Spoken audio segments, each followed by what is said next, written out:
Mas lalo pang lumakas si Bagyong Opel sa ngayon batay sa update ng ating pag-asa. Nasa kategorya na ito ng typhoon mula sa severe tropical storm kagabi, ngayon ay umakyat na sa typhoon category. Taglay nito ang lakas ng hangin na nasa 120 km kada oras sa gitna at merong pabugso na nasa 150 km kada oras. Samantala sa estimated forecast ng ating pag-asa, inaasang posibleng alas 8 pa ng umaga sana, posibleng maging typhoon category. At kaninang madaling araw po no mga great ay tumaas na agad ito. So ibig sabihin ganun kabilis at ganun kalakas ito pong bagyong si Opel.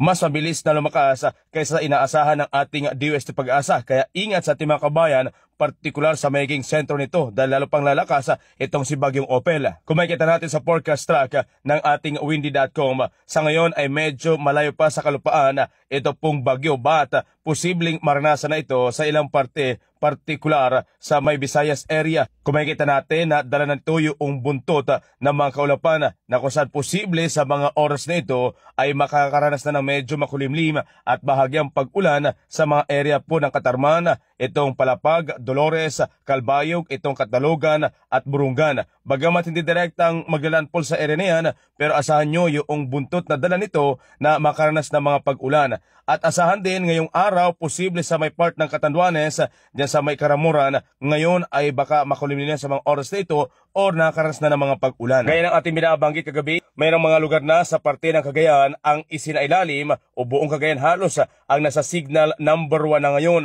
sa parte rin ng Babuyan Island at part ng Apayao maging dito sa may Isabela area. Kung makikita natin mga great sa mapping ng ating DOST Pag-asa, ay halos buong area nitong Cagayan ay signal number 1. So kasama dyan ang Santa Ana, parte ng Gonzaga, andyan ho mga great no, itong Apari, lalo itong Paplona, Claveria, part ng Bangao, Tugigaraw area. So yun po yung mga nasa signal number 1, kaya ingat no sa mga residente na ito. Sa parte ng Isabela ay sa ilalim na rin po ng signal number 1, particular itong area. Ito Makunakon, San Pablo, Cabagan, Santa Maria, Dibilacan at Palanan.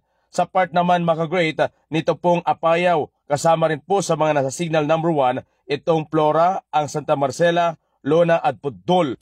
Bagamat kung makikita natin dito, halos meron lang mga part na buntot na bahagi nitong bagyong si Opel, pero napakalayo pa po ng sentro po niyan. So asahan sa mga lugar na yan na wag pong kampante kaya ng ating binabanggit, paulit-ulit na binabanggit natin na ito pong forecast at paalala na signal number 1 ay 36 hours before. So ibig sabihin meron pang halos isang araw at kalahati na bago dumating ang pinakasentro po niyan. So ito po ay preparation sa mga residente na yan no, na dapat ngayon i-prepare nyo na yung inyong mga kabahayan or mga gamit po ninyo or lumikas na. Okay, at the same time sa ating mga CDRR, MDRR, possible sa ngayon baka naghahanda na po yung mga residente sa mga area nito pong Cagayan, okay, sa part po ng Isabela at part po ng Apayao na isinalin po sa signal number 1. So preparation po ito, so hindi pa po yan ibig sabihin kapag signal number 1, makaranas na po kayo ng mga pag-ulan or malalakas. Hindi po, yan po'y paalala or maagang babala ng ating pong DOST Pag-asa. Sa mga nagtatanong, especially sa mga lugar na apektado sa may area po ng Cagayan, kung anong oras posibleng maglalandfall itong bagyo sa kanilang mga lugar. Ito ho, base estimated po na forecast ng ating windy.com. So possible na magkaroon pa ng pagbago, posibleng mas mabilis or bumagal ng bahagya. But so far sa takbo po ng nito pong bagyong Opel, nasa 25 km kada oras ang kanyang takbo. So ibig sabihin medyo bahagyang mabilis po ito mga great. So ngayon pong araw ng Miyerkules, November 13, ito po, tatakbo po ito mga pasado alas 10 ngayong umaga sa may bahagi ng Catanduanes. Asahan nyo po yan no, na posibleng magdadala na po ng mga malakas na pag-ulan or pagambon or makulimlim na panahon. Then, ito naman po, papunta po sa araw po ng Huwebes. Araw ng Huwebes, halos malapit na po sa may parte nito pong part ng Isabela.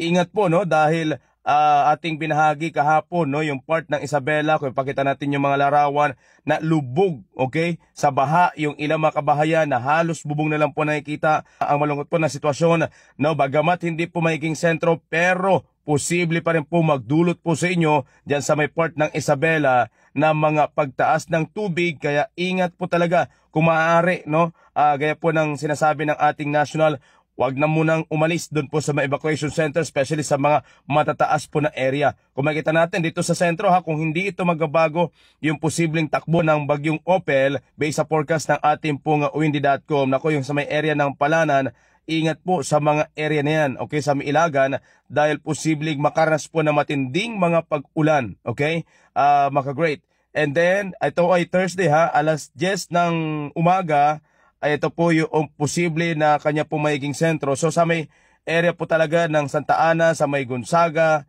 ayan, yan yung part no na magiging possible, okay, posibleng sentro. Paulit-ulit na binabanggit na posible at posibleng maglihis pa. Kasi nga ito po ay advance forecast na maaari pang magbago sa mga susunod na oras.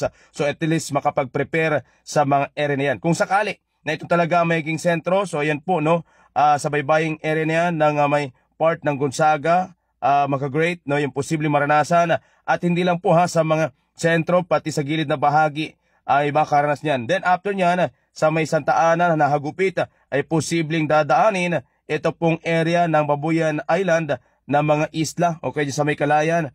And bago po ito papalabas, mag-great ito pong bagyo na si Bagyong Opel by inaasahang Friday, no, ng gabi ay papalabas po ito, tapunta po sa parte ng Taiwan area. Okay? So yan po yung ating advance forecast sa ating mga kabayan sa may area. Then, ang malungkot, ano, kita nyo ho mga great, by possible Thursday.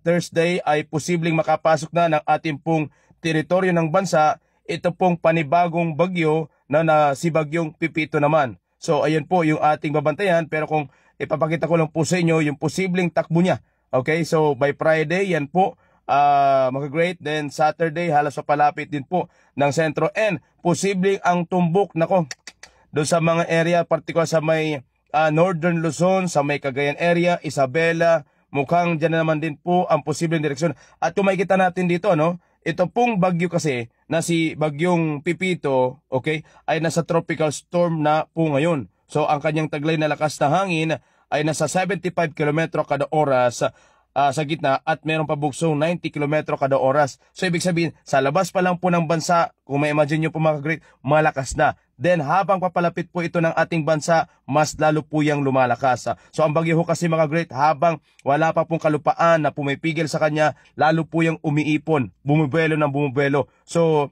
hindi lang natin alam sa magiging pagtaya ng ating DWST Pag-asa, pero nakikita ko dito ho sa windy.com natin, mukhang malakas at baka, okay, hindi ko kayo tinatakot, pero binibigyan ko lang na kayo ng possible idea na baka maging super typhoon. Ito pong senaryo na yan, ito po, no, malakas po yan, okay?